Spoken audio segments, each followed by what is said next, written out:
sectors of energy, education and health, and bring prosperity to all. Yes, we can.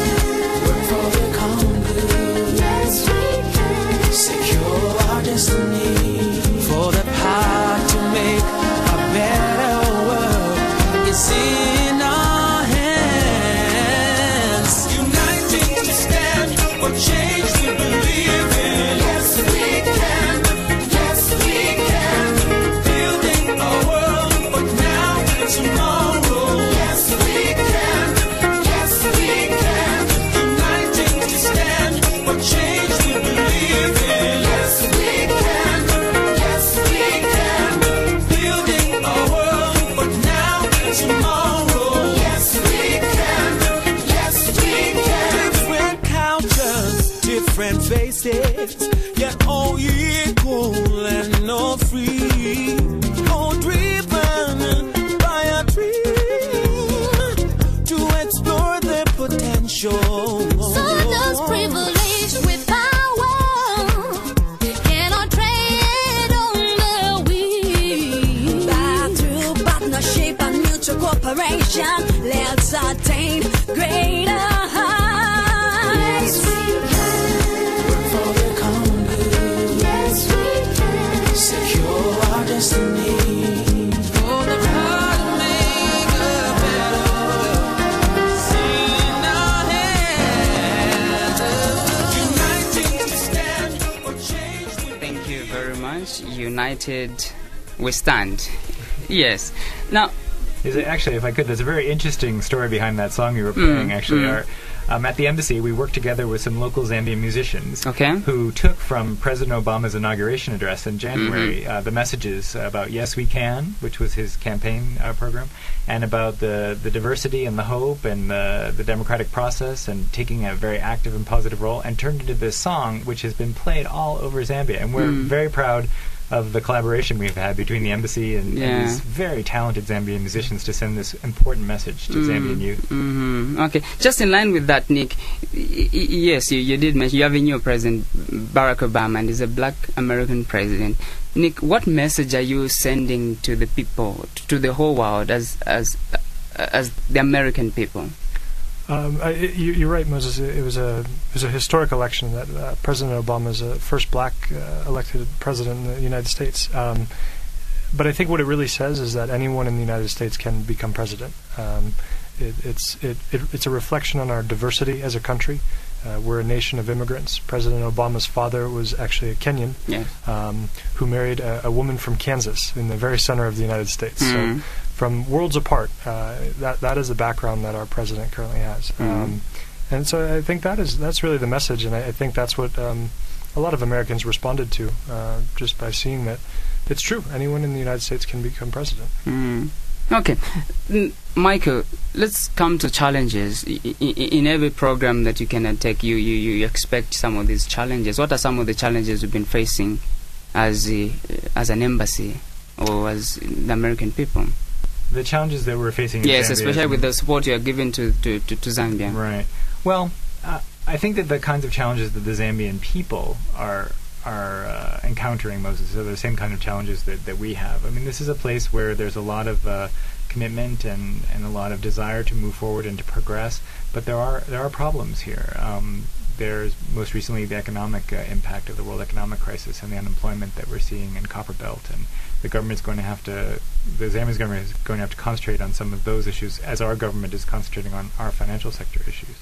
I think that we see that there are huge things to be done. There's a long to-do list of things that Zambia needs to do, and you have to sort of prioritize and pick the ones that are most important or the ones that we know we make progress on, which doesn't mean the others shouldn't be done, but sometimes you have to make difficult choices about where we're going to put our effort. As I've said at the embassy, we've tried to prioritize in consultation with the Zambian government on health issues because they're most urgent, on education issues because that's a true investment in the future, and on economic growth, because with true economic growth, with people creating wealth, creating income, all the other problems will begin to be solved. As we encourage more domestic and international investment in Zambia, as we encourage small businesses and entrepreneurs to really start having more activities and creating jobs and income and wealth, we're going to see a prosperous Zambia. So we've put our efforts into that, and we've coordinated with the government and with other cooperating partners who are working on some other issues to make sure that we are spending our time and effort where we can make a difference and in those areas that are the most important and most urgent. Lawrence, talk about under health, how easy or how difficult it has been for you to, even in general, to persuade people to go to start the art. Well, as a pediatrician, for more than 30 years I've been working with families and mothers on improving child health, not only in the United States but in many parts of the world, including 16 years in Africa. And I think people are the same all over, that given information, given an understanding of the health issues that they confront, they can address and change and improve their health. And I think thinking about the theme of World Malaria Day and thinking about President Obama's campaign theme, yes, we can count malaria out, and yes, we can prevent HIV and AIDS. It takes personal responsibility. It takes an understanding of what the things that we need to do are. And so I think there's a great opportunity to improve people's health. But we need to have not only the services available, but the people understanding the need for those services and seeking them appropriately. You are in the province, and tomorrow you'll be among the people in Katete that will be officiating World Malaria Day. What does this mean to you in the province, your presence?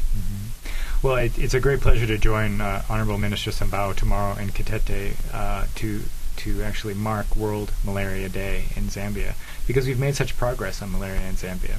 With some pretty easy interventions, some pretty easy activities, we've actually been able to cut malaria here by significant amounts. Distribution of bed nets, I think over 1 million of them been distributed by the American people. Indoor residual spraying, I think some 4 million people have been helped by that. About 760,000 households have been sprayed last year. And I think I'm trying to remember the number of districts, but it's a very large number, 36 districts around Zambia.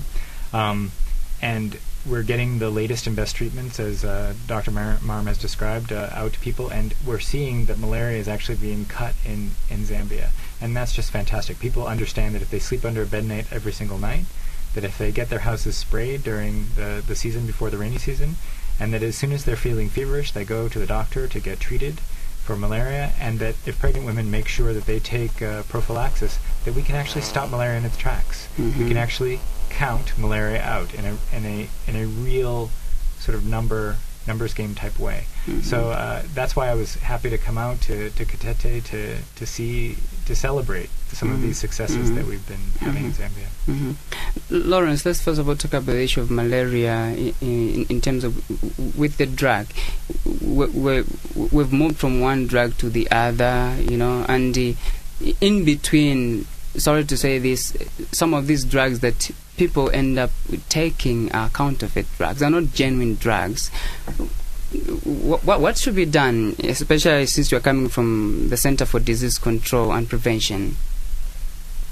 Well, the American people, through the President's Malaria Initiative and through USAID, are providing drugs to the Ministry of Health.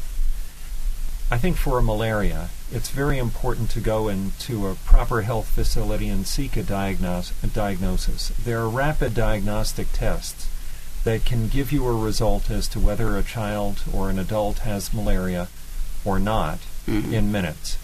So those